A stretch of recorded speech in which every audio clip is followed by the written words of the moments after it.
Hi friends, எல்லாருக்கும் வணக்கங்க.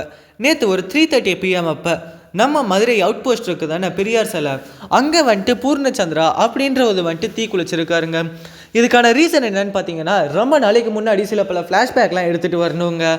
நம்ம திருப்பரங்குன்றத்தில் வந்துட்டு மலை மேலே இருக்க அந்த ஒரு விளக்கு தூணில் வந்துட்டு விளக்கேற்றக்கூடாதுன்னு கேஸ் ஓடிக்கிட்டு இருந்துச்சுல, அந்த கேஸ் ஓடிக்கிட்டு இருக்கப்பயே வந்துட்டு ஜிஆர் சுவாமிநாதன் என்ன சொல்லியிருந்தாருன்னா, அவர் வந்துட்டு ஒரு தீர்ப்பு வந்துட்டு கொடுத்துருந்தாரு, நீங்கள் வந்துட்டு மேலே போய் விளக்கேற்றிக்கலாம் அப்படின்றத அவர் வந்துட்டு சொல்லியிருந்தாருங்க. ஆனால் அதை வந்துட்டு சில பொலிட்டிக்கல் பார்ட்டிஸ் வந்துட்டு என்ன பண்ணிட்டாங்கன்னா, விளக்கேற்ற விடாமல் அவங்க வந்துட்டு பண்ணிட்டாங்க. ஸோ இந்த கார்த்திகையில் வந்துட்டு அவங்க வந்துட்டு விளக்கேற்றலை.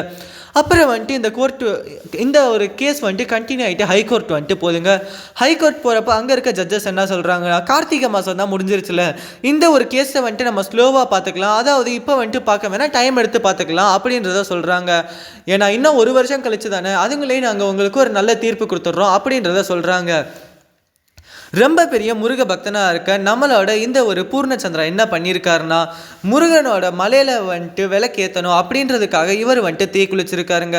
இவர் லாஸ்ட்டாக சொன்ன ஆடியோவில் என்ன சொல்லியிருக்காருன்னா, நான் வந்துட்டு முருகனுக்கு நம்ம திருப்பரங்குன்றதுக்கு முன்னாடியே வந்துட்டு இந்த தீ குளிக்கிறத பண்ணலான்னு தான் நினச்சேன், ஆனால் கோயிலுக்கு எந்த ஒரு பிரச்சனையும் வரக்கூடாதுன்ட்டுன்னு கடவுளே இல்லைன்னு சொன்ன பெரியார் சிலைக்கு முன்னாடி இங்கே வந்துட்டு நான் வந்துட்டு தீ குளிக்கிறேன் அப்படின்றத அவர் வந்துட்டு ஒரு ஆடியோ வந்துட்டு ரெக்கார்ட் பண்ணி அவரோட ஃபோனில் வச்சுட்டு போயிருந்திருக்காருங்க. அதை வந்துட்டு போலீஸ் வந்துட்டு ரெக்கவர் பண்ணி ஷேர் பண்ணியிருக்காங்க.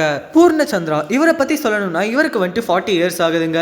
MBA கிராஜுவேட்டட் ஸ்டூடெண்ட்னு இவங்களை வந்துட்டு சொல்கிறாங்க. அது மட்டும் இல்லாமல் அவருக்கு வந்துட்டு மேரேஜ் ஆகி 2 குழந்தைங்க இருக்குது அப்படின்றதையுமே சொல்லியிருக்காங்க. இப்போ இவர் ஒருத்தர் வந்துட்டு தீ குளிச்சனால மதுரையில் வந்துட்டு இந்த ஒரு திருப்பரங்குன்ற மலை மேலே வந்துட்டு தீபம் ஏற்றுறதை வந்துட்டு அவங்க வந்துட்டு சேஞ்ச் பண்ண போகிறாங்களா? அதாவது நான் இன்னும் யாரையுமே வந்துட்டு தீ குளிக்க சொல்லுதாங்க, ஒரு ப்ராப்பரான டெசிஷன் எடுத்து நீங்கள் வந்துட்டு லீகலாகவே போகலாம்ல, ஏன் இந்த மாதிரி வந்துட்டு தப்பான செயல்கள்லாம் முடிவெடுத்து பண்ணுறீங்க? ஓகே ஃப்ரெண்ட்ஸ், இந்த ஒரு வீடியோவை நான் உங்கள் கூட ஷேர் பண்ணணும்னு நினச்சேங்க, அதனால தான் ஷேர் பண்ணேன். இது ஒரு அவேர்னஸ் வீடியோவாக தான் நான் வந்துட்டு உங்கள் கூட ஷேர் பண்ணியிருக்குது. உங்களோட ஃப்ரெண்ட்ஸுக்கு இந்த ஒரு வீடியோவை வந்துட்டு ஷேர் பண்ணி விடுங்க. முருக பக்தர்கள் எல்லாருமே வந்துட்டு இதை பார்த்து இதுக்கு வந்துட்டு ஜஸ்டிஸ் கேளுங்க. வெற்றிவேல் முருகனுக்கு அரோகரா.